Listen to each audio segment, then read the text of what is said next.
So the very first thing I wanted to bring up is this story right here.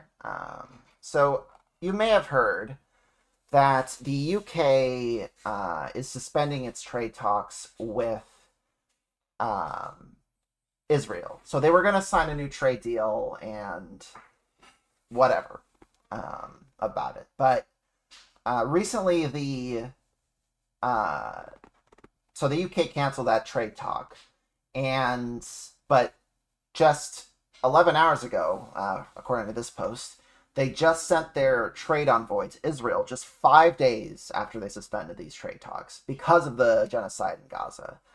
And just like this user here says, the pretense of accountability didn't even last a week, and this is just shameful. And this is what. So this guy here is a former MP. He is a Lord Ian Austin, edge lord. Very questionable profile picture. Black country and proud. I'm pretty sure that's some weird UK thing, but oof, not a good look, dude. Up the villa. Okay, cool. I don't want to read his post. I just want to see this one. So, great to welcome Lordy and Austin to Haifa. So Haifa, in case you guys don't know, is in Israel. It is one of their inland places. I think a lot of Israelis also hate Haifa. Let me see if I can bring this up as, yeah, better there. Yeah, it's one of their coastal towns. So it is located a couple. How many miles is that? Let's measure distance. Um, 50 miles north of Tel Aviv. It's I don't agree with that name for the record, and I don't agree with here. Wait, I don't agree. Let me stop measuring path. I don't agree. I don't agree with this. I don't endorse this. This here is bad. I would want instead this. Doesn't even have a logo for it. It's just bad. Imagine if when you typed in Palestine, it just brought you here and then it outlined it. Because I think if you type in any other nation like Jordan, it's gonna highlight it. Um, yeah, see how it highlighted it? And see how it has a cute little picture and everything for it. Imagine when you went to search for Palestine, it did that instead. And folks, I think we're gonna get there one day. I think Palestine will be free. At least that's all we can hope for. Anyways, so I want to go back to this tweet, and the reason why I want to bring this up, I'm getting to a point here. So, in a day full of innovation by the Carmel, I think that's in Israel or in that area in the Levant. The UK trade envoy to Israel visited the cutting edge custom scanning center, Haifa Bayport, and the Haifa Nazareth light rail project, and the Technion, witnessing their British and Israeli cooperation at every stop. Haifa Nazareth. Hold on, I need to search something about Nazareth real quick. Okay. Okay, I thought Nazareth was in the occupied West Bank. No, I think that is Bethlehem. Because it's either, I always get the two confused, Bethlehem and Nazareth. Um, so anyways, going back here. So I posted a comment about this. Um, and it outlines, in his words, this Lord Ian Austin, this old, fat, disgusting guy. He posted an article 2 days ago that firstly reveals that thankfully this is not part of a new trade deal, why he went to Israel this time, but it more importantly reveals just why the establishment can't abandon Israel. There's too much money involved, even if they're doing genocide. But my question is, and the question I think that this raises is, if genocide is okay and it's okay to do business with a genocidal country, why is it not also okay to do business with Russia or with China? I mean, there's a clear logical, and I'll bring it up. It's a inconsistent mercenary attitude, is what it is. If the UK is willing to leave billions in bilateral trade with Russia and China on the table over human rights concerns, why can't they do the same for Israel? Why is Israel the exception to the rule? And that's a genuine question. I don't know. Like, there could be many reasons. Um, so this is what Lord Ian Austin wrote. And just, he wrote the full article, and you can go out and read it if you want. But I'm just going to read these 3 segments I clipped for the show today. So first he wrote, well, this isn't the first he wrote, but this is later in the article. I just got the most important stuff. So first he wrote, thousands of jobs in the UK depend on trade with Israel. 1.7 million people work for UK firms exporting goods to Israel. 1 in 8 of the drugs dispensed by the NHS comes from Israeli companies. Every business and family in the country uses Israeli technology. He's talking about the UK here. He's saying that every business, family has Israeli technologies on their computers, on their cars, on their phones every day. And then he said, I'll be visiting Israel next week to show our support and solidarity and to drum up business for Britain. Even without the benefits a new trade agreement would bring to Britain, our message is that we're open for business. So we'll still be encouraging British businesses to export to Israel and Israeli businesses to invest in the UK to create jobs here. We export minis made in Oxford and taxis made in Coventry, Rolls-Royce engines from Derby, power LI's jets, clothes and computers, generators, pharmaceuticals, scientific instruments, and medical equipment are made in Britain and sold in Israel. We benefit from trade and services too. British lawyers, accountants, and bankers earn over $1 billion for Britain in Israel.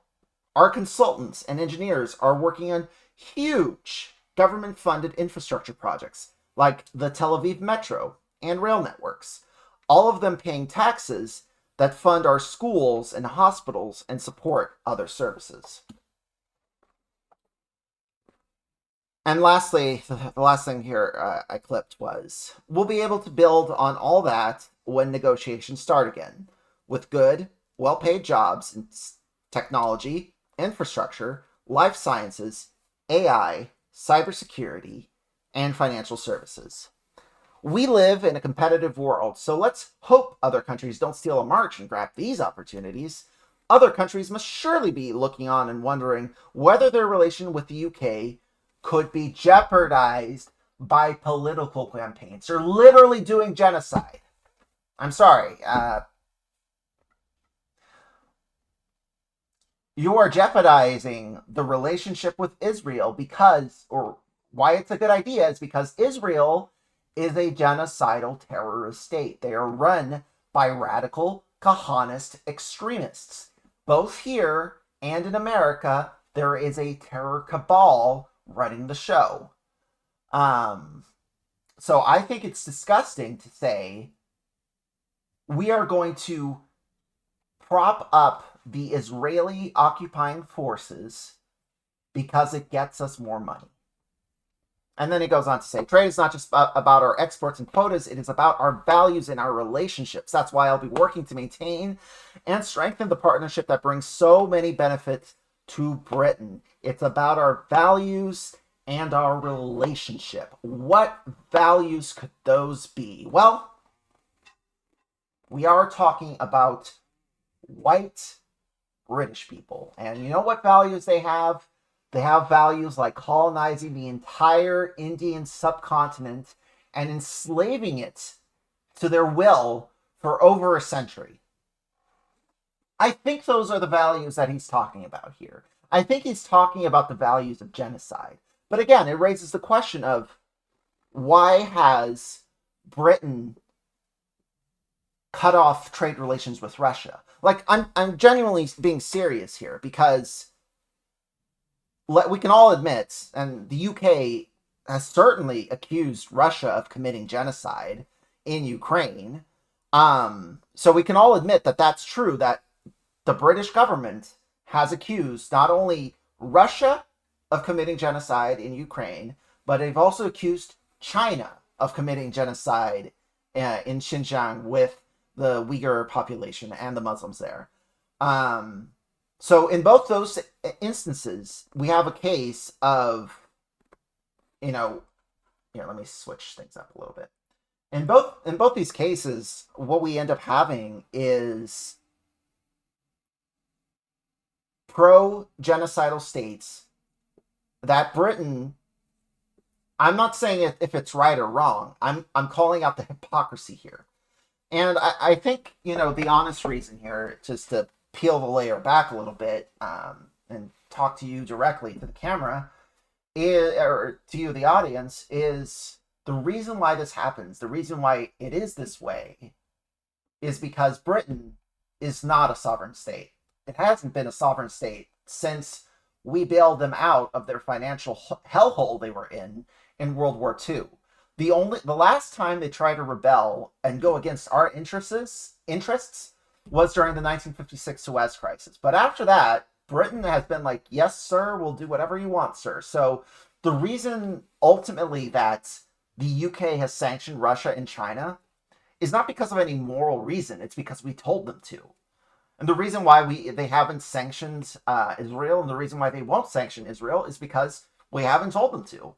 I'm not going to give credence to this conspiracy theory, but I think it's worth to consider the possibility that Keir Starmer, other than being a terrible prime minister, might just be a CIA plant, because he is running the country and his party terribly. Like, he is one of the worst prime ministers that I have ever seen.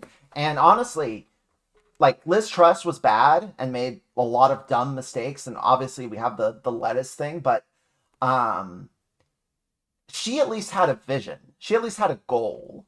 What is Keir Starmer's goal? I don't think that Keir Starmer genuinely has a goal. His goal seems to be to just, I don't know, just keep living. Just show up 9 to 5. That's my job. I'm the mayor of London. I'm uh, that's all I do. I do it 9 to 5, and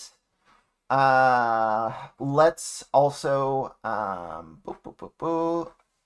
Yeah. So ultimately, my take is we need to free Palestine. That's my take. Um, and we can just hope that one day Palestine will be free. And of course, I don't know what's going to happen next. I don't know what's yeah, who knows.